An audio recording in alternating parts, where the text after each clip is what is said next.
Well, good afternoon, ladies and gentlemen. We are coming to you live from the back of the bus, and I'm here with Leo. And Leo's going to be chatting in a few minutes about a great event that's going to be on here in Mullingar at 7 o'clock in the Greville Arms. Our show is called The 12 Bongs, and you know what? I'm going to try and do 12 on my own, and Leo's going to watch me wondering, what sort of lunatic is this lad? But this is it. Bong, bong, bong, bong. You counting? I am. Bong, bong. Do you want to do one? Bong, 2, bong, 3, bong, 4, bong, 5, bong, 6. bong. Legend. Leo, you're after coming the whole way from Kerry to see us today. No, I came from Galway today. You're in Galway. Yeah. Where are you based? I live in Galway and I spend about 6 months of the year in Galway, and then I spend 6 months of the year down in County Kerry, where I've got a summer house and an art gallery. That's where my dad is from. Brilliant. My dad was a Kerry man. My mother was from Galway. So now, your father was a famous man. Explain who your father was. Yeah. Like me, I was in the army, but before that, my dad was in the army, and he retired as a colonel, but he became well known when he was a commandant, age 42, and he commanded the troops in the Battle of Jadaville in the Congo in 1961. Amazing. I've seen some of the television footage of your father speaking about just in general of it was on the, I don't know exactly what it was, but it was a major event in Irish history for the Irish Army as well, because everyone, well, it's sort of, we only got to learn about it after. That's right. Yeah. Well, in fact, when you look at it historically, since the formation of the state, the Battle of Jadaville was the biggest battle that the Irish Army have fought on its own against a foreign enemy. And luckily they all came home alive from this thing, this battle. And now it's recognized right around the world as a pretty good, let's say, example of perimeter defense. And perimeter defense is circular, for example, where the enemy can attack from every direction, which makes it a very difficult form of defense to manage. And the most important thing was when they got to where they were, they dug in, which was a very interesting thing to do. Yes, indeed. Well, they'd never been in action before. Yeah. And when you think about it, where we are in Mullingar at the moment, I think there were 19 or 20 Mullingar men in the Battle of Jadaville, Athlone, Longford and Galway. That's where they all came from, 155 men. And I knew quite a few of them afterwards, because I was 16 at the time. A couple of years later, I was back in Athlone as an army captain, and I served with Jadaville men, older than me, and even one or two younger. There were two 15-year-olds in Jadaville, believe it or not. Yeah, they were very young. On the Friday that they were fighting in Jadaville, I got this from a lieutenant colonel who told me a few years ago. He met two mothers in the post office collecting the children's allowance for the two 15-year-olds fighting in the battle. They were under 16. There were 12 of them, by my reckoning, who were aged 16 years old. Now, they all lied about their ages to get jobs. Yeah. That was it. Yeah. In the late 50s, early 60s. And nobody looked for birth certificates. And if they looked 17, 18, they were accepted. Anyway, they were in battle for the first time ever. None of them, my father included, none of the Irish had ever been under fire. Right. And they were fighting against Katangi's army, or known as a gendarmerie, who were battle hardened because they were killing the Balubas by the hundreds and thousands. They were carrying out genocide, and they were led by mercenaries from the French Foreign Legion, from South Africa, from Britain, from Germany, and veterans of the Second World War and Korean War. And these guys knew about battle and knew about fighting. There was even one Irishman later on, when the Irish were prisoners of war, when my father's company were prisoners of war, there was one Irishman that they met who was out there fighting as a mercenary. Oh.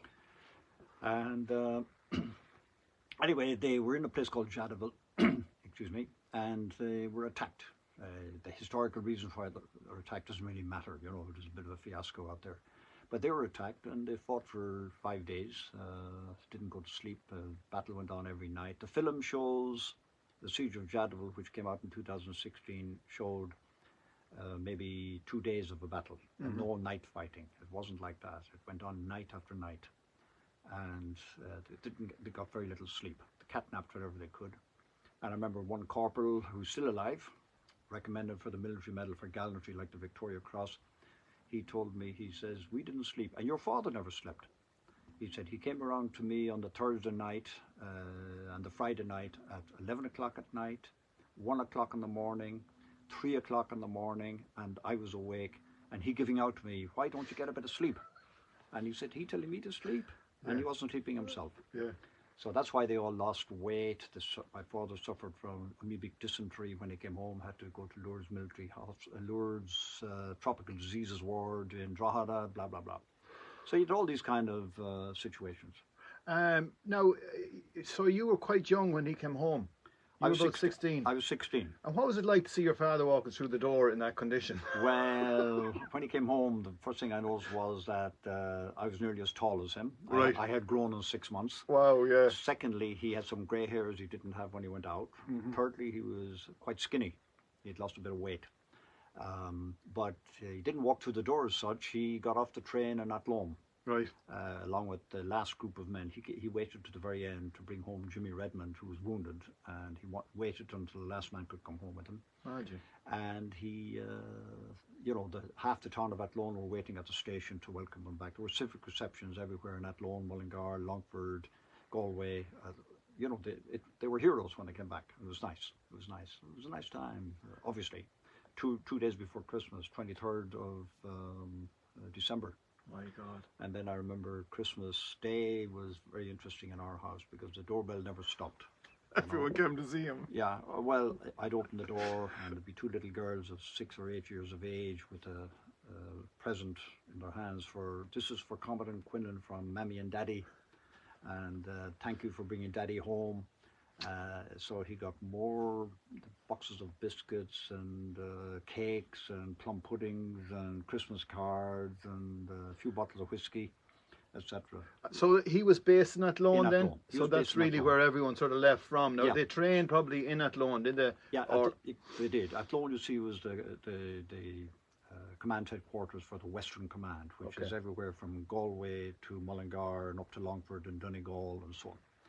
And they assembled in Athlone and trained in Athlone.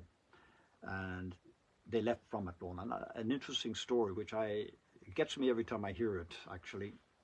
When my father was lying in his coffin, a couple of NCOs came to me and talked about my dad and when they were leaving Athlone. And one of them said to me, he said that I introduced my girlfriend to your dad before we got into the trucks and went home.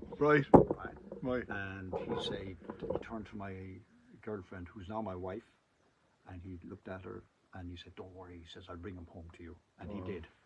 And now I said it was when it was his coffin, it wasn't. It was either his grave or whatever. Anyway, they came and he introduced me to his wife, and this is the lady that your father was talking to before I left. And the NCOs, when they came to the coffin, they said, we're here because without him we wouldn't be alive. And some turned up at his hospital bed when he was dying at the age of 68 from cancer of the throat in Galway. They marched into the bed to the ward where he was, the private ward, and they were in their veterans blazers with a blue beret and their medals, and they saluted at the end of the bed with number, rank and name, and marched out. Jeez. These things are quite emotional. Totally. Every time I think about it. Exactly. I find it emotional as well. But so you went into the army then after your father? I did. I joined the army at 17 as a cadet. 2 years later at 19, I was a lieutenant. I went to the Eastern Command in Dublin, and my father was transferred to Dublin. And then later on, when I was captain up on the border in the Eastern Command, for a 3-month period, my father was my boss. God. That was interesting. I'm not doing that. Yeah, he was very tough, but very fair, And I had to him being my dad, I had to be damn sure that I was doing everything right, Exactly. But commandant, what's a commandant then? That's me. I retired as a commandant. A commandant is the next step above captain. In other armies, a commandant would be known as a major. Ah, right. So I retired as a commandant because I have burst eardrums. Oh. And I'm speaking to you and listening to you through this thing around my neck. It's called a connect clip. And no more over service for me after the age of 40 because of my hearing. All right. So overseas service is like there's a buzz out of it, not to mention the extra money you get to pay off your mortgage and so on. Yeah, yeah. So when that wasn't available to be anymore, and I decided to leave the army at the age of 42. Good man. So for about 26, 27 years, I've been working for the European Commission all over the world, in about 48 countries to date. Wow. And even at my age now, I'm still asked to go, but I've said no for the last number of years. And what sort of work is that then? Well, let's say Moscow, going over there as a trainer to train management in the Ministry of Taxation. Now they have 75,000 employees, so I only train 20 of them in management skills, in social skills, and different things. Mm-hmm. Kiev, same thing, setting up teams in Kiev in their civil service on how to manage teamwork and so on. Doing an assessment of the South African police, working with the army in Kenya, Magic. running projects in Sarajevo, Kyrgyzstan, Azerbaijan, Moldova. Ireland is very well got then all over the world, or Irish people, or Irish army. One thing that's very noticeable for me when I was abroad with we call it the European Commission, was that the Irish are very well accepted for lots of reasons. Number one, they speak relatively good English, and English is the language of all the mission and the reports and so on. So that's an advantage immediately. Secondly, the Irish are seen as not being a threat to anybody. We never conquered anybody except through the Irish pubs all around the world and things like that, and Irish music and Irish football and Irish fans. So we're not a threat. We've no hidden agendas. We're not a former colonial power or anything like that. So we were very much accepted by them. And also I discovered that the Irish are pretty good at consulting and talking to people. Whereas others will say, you must do like I say because I am this, or something like that. Whereas the Irish guy would say, listen, come on, would you like a cup of coffee? Let's have a beer, or whatever it is. And all of a sudden everybody's relaxed, and then the message gets through and there's a happy atmosphere created. So we're pretty good at that, not just as consulting work I was doing, but also in armies. The Irish Army in Lebanon and other places, and where I worked in Lebanon and in the Sinai Desert, we're good at speaking to the local people, again, for the reasons I've stated, and they tend to cooperate with us in a very positive fashion compared to, let's say, other nationalities. Now, you're in Mullingar tonight, and you're going to be in the Greville Arms at 7 o'clock. And what exactly is going to happen at 7 o'clock in the Greville Arms tonight? Well, I'm giving a talk on the Battle of Jadaville. This has rose first in 2016 when I was asked, would I come over to the British Army and give them a talk on the Battle of Jadaville? Oh. Somebody heard about me, and I was contacted by a particular group in Cornwall who run courses. And they were running a particular course about survival in captivity, survival in battle. And I went over, I gave the talk, they paid my way, and no fee, just paid my accommodation and flight. And a bit of grub thrown in. A bit of grub thrown in. And I was allowed to bring my wife, and a beautiful full dinner there were 100 army officers there from the British Army, including SAS, officers from the United States, Canada, Norway, Sweden, Holland, and Germany. Wow. And when I give the talk, which usually lasts about an hour and 10 minutes, to cover everything, I have to go speak that length, the common reaction was, how come we've never heard about this before? This is amazing. How come we haven't heard about it? Now, I discovered later that some of them had, not maybe those people, but it was taught in West Point Cadet School in Military College in 1971. I met a colonel later who first heard of it in 1971. I've heard that it's been in the Australian Army on a number of occasions been taught. I met a German living in Ireland now. He said, I know all about the Battle of Jadaville. When I did my national service 30 years ago in the German Army, they taught us about the Battle of Jadaville. And then that kicked off a series of talks, and tonight is the 82nd time I'm giving this talk, believe it or not. Brilliant. So for the last number of years I've been giving it via the European, different organizations in Europe, even to police forces, to historical societies all over Ireland. So in general, so when your father came back, he had a diary, had he? Oh yes, So this is where I get the information from. Exactly. He kept a daily diary, except during the 5 days of battle. He jotted down everything about what the food was like, who did this, who got sick, this, that, and the other. Wow. And also, every single day, he'd write 1 or 2 or sometimes even 3 letters to my mother. And I have them all, in which he described everything. And when he was in captivity, in a 17-page letter to my mother, he described the entire battle, hour by hour. You remember the whole thing? Yeah, and that became the, let's say, The basis of basis of his report. Yeah. Oh, his yeah. official report, Yeah. which is accepted, and in the archives it goes right up along the line.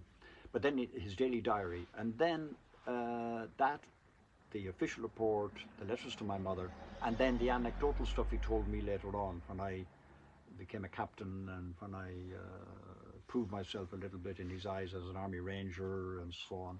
He started telling me things. Wow. You know.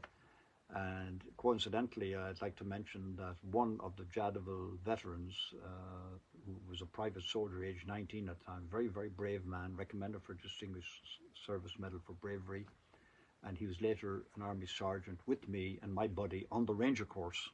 Wow. And later, when I was a commandant with the company commander, he was one of my platoon sergeants. Very, very brave man. He just passed away last week in Tullamore, in Old Stanley. Great man, very brave, very fine soldier. I think I met Tom Gunn that day. I think it was on a Monday. Yeah. think I'm 2 weeks meeting ago. Tom in an hour's time. Brilliant. For lunch. Well, Tom is an absolute legend and a hero in Mullingar, and I know him very well. He's a fantastic individual. unbelievable. Yeah. So I'm going to have to chat to Tom now after you. You know that? Oh, Yeah. So you well, got. he'll totally bury me when you're talking to Tom. Anyway, look, we really, really appreciate it. I just have to keep an eye on the time because you're along with Noel Callahan, and he Quarter is past making 12 now. sure that you make sure that you're on time. Yeah, well, I'm okay. I just have to be somewhere at 1 o'clock. Right. Maybe 10 to 1. And well, look, really, really appreciate you coming and seeing us. Delighted pleasure. to chat to you in the back of a bus. You've probably, as I say, it's always a learning process every single day that we live, and there's always something new that comes into our lives. Yeah.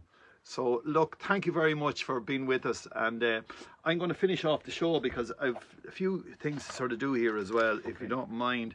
I have so what do we do every day is we have people who introduce the show. So we'd like to thank Maureen Nightingale, who introduced the show for us today, and she's with Yoga Therapy Ireland, and if anyone is interested in yoga, that's the best place to go, I reckon, in Mullingar. Show is coming to you in association with Mullingar Canoe Club, and they're in the Royal Canal, and they're doing an amazing job. They're going to help us out on St. Patrick's Day as well. We have a special guest coming in. It's our St. Patrick on a flotilla coming into Mullingar in the harbour, and that's a big event. And we have Aoife Moynihan, whose birthday is today, and happy birthday to you. And Shay, who's looking in there from Mount Rath, a happy birthday to you as well. Enda Casey, who's in Trim, it's a happy birthday to you. And Trish Walsh in Cork, it's a happy birthday to you. Lucy Hamilton, we're wishing you a happy birthday too. And as well as that, we have Anne Reynolds in Mullingar, it's a happy birthday to you as well. James Plunkett in Clonard, happy birthday to you. And Brian Kerrigan in Letterkenny, happy birthday to you. David Davitt in Wexford, happy birthday to you. And Fenn, who's looking in there from just down the road, happy birthday to you. Now, events that are on to say is the Battle of Jadaville, and this amazing legend that's in the back of the bus is going to be doing the chatting, and that's Leo. So if you've any, do you know what? If you just go down and have a listen, I'd say you'd be transported into the same place that his father was, and all them great heroes of Jadaville. So go down there at 7 o'clock and check that out.